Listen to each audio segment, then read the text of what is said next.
Hi, this is Philip Day from the Campaign for Truth in Medicine and Credence Research.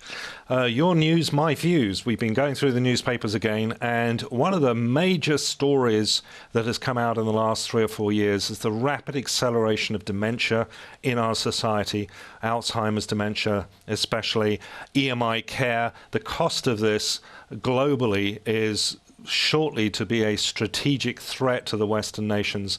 What's going on? Well, as a researcher, my job is really to ask the hard questions. And the first question you ask with Alzheimer's is, why do they call it Alzheimer's?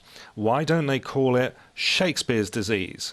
Because it wasn't around back then. Why don't they call it King Canute's disease? Because it wasn't around in the 11th century.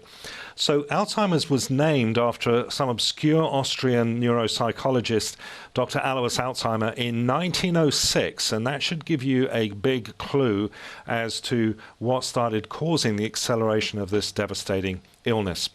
1906 is approximately 20 to 25 years after we began commercially processing and devitalizing foods in order to shunt them around the empire. So in order for you to be able to send your produce, say, from Britain to India or Britain down to Australia, of course the food's going to perish long before it gets there. So the first thing you do is you devitalize the food. You remove the enzymes from the food, the life of the food, and this essentially renders the food dead nutritionally. But it does mean that the food will last and won't go off and perish if it's kept under certain conditions. So from 1906 onwards, we see a couple of rather interesting dynamics converging. Firstly, we see the chemical industry starting to put a fair amount of chemicals into society. We are an industrial age after all now.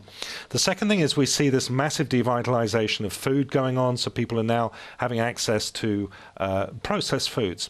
The third thing, and this is pretty important, is there's a substantial increase in the consumption of sugar going on at that time.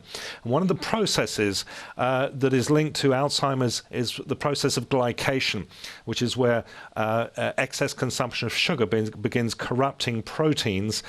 We see this in cellulite, we see it in a variety of other illnesses, but also it's now being linked to Alzheimer's. Dr. William Davis, author of Wheat Belly, cardiologist, is also linking the consumption of wheat to Alzheimer's dementia because of this same glycation process. So let's see what the media has been putting out. Here's the first clip. Alzheimer's may be caused by poor diet. You know, you have to compare this with whether or not people were suffering from this level of dementia going back in, say, the 14th, 15th centuries. We've always had a type of dementia rolling along at a very low level if you go back and do your history, but nothing to the extent that's now afflicting us across the board. Second clip we see here, of course, is stating how healthy lifestyle can prevent half of all Alzheimer's cases, as 1 million are expected to suffer from disease within a decade. And yet if you go into, as I do, if you go into these care homes or these EMI homes where they're treating or offering palliative care to people with dementia, what are they feeding them? Donuts, ding-dongs, processed food, sugar, much as you can have. This is just nonsense, and it's certainly not getting to the heart of sending the message to the population that what we need to do is change our wicked ways and fast. Certain types of medication are now being linked to creating Alzheimer's problems. Here's a clip here that came out just recently, dementia risk from sleeping tablets. Pensioners on pills taken by 1.5 million are 50% more likely to be hit, warns a study out of Harvard University. So the bottom line is, one of the best things that we can do in order to exercise prevention against dementia and old age is, first of all, make sure we have adequate levels of vitamin D in our system, and we talk about that a lot through the briefings that we put out at Credence. The next thing is to make sure that a high percentage of your diet is unprocessed whole foods, even as much as 80%. In fact, if you're over 50 or 60 years of age, one of the beneficial things you can do is to switch over to a majority plant-based diet. So that's going to be approximately 80% plant foods, about 10 to 15% animal products, and then the rest of it is your little wiggle room at the top.